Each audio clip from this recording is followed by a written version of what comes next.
July August আন্দোলনে আমাদের ৫ শতাধিক নেতাকর্মী খুন হয়েছেন। আমরা এই নির্যাতনের জবাব দেব, তাদের মতো করে দেব না। তারা অধম বলে আমরাও অধম হব না। আমরা সব নির্যাতনের জবাব ৩১ দফা সফর করার মাধ্যমে দেব। এমনটাই মন্তব্য করেছেন বিএনপির ভারপ্রাপ্ত চেয়ারম্যান তারেক রহমান। তিনি বলেন, বাংলাদেশ আজ স্বৈরাচার মুক্ত। এখন সামনে বড় একটি যুদ্ধ অপেক্ষা করছে আমাদের জন্য। আজ স্বৈরাচার পালিয়ে গিয়েছে। বাংলাদেশের মানুষ এখন স্বৈরাচার মুক্ত। রাজনৈতিক দলগুলো দীর্ঘদিন ধরে যে আন্দোলন সংগ্রাম করে আসছে, সেগুলো বাস্তবায়নের সময় এসেছে। মানুষের বিভিন্ন রকম সমস্যা রয়েছে। এই সমস্যা নিরসনের জন্য প্রয়োজন নির্বাচিত সরকার। এজন্য নির্বাচনের মধ্য দিয়ে সরকার গঠন করতে হবে।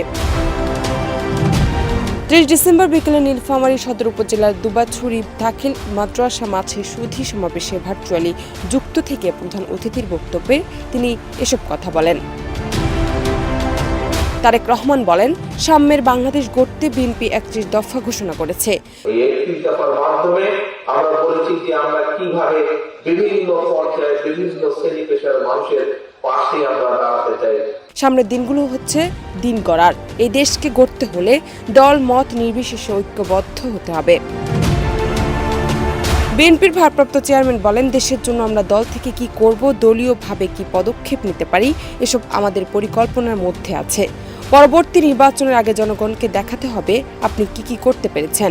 সবটা হয়তো আমরা পারবো না, তবে যতটুকু করব তা জনগণের কাছে তুলে ধরব। বিএনপি সকল সময় দেশের মানুষের সাথে ছিল। জান্নাত নিপু, দেশ রূপান্তর।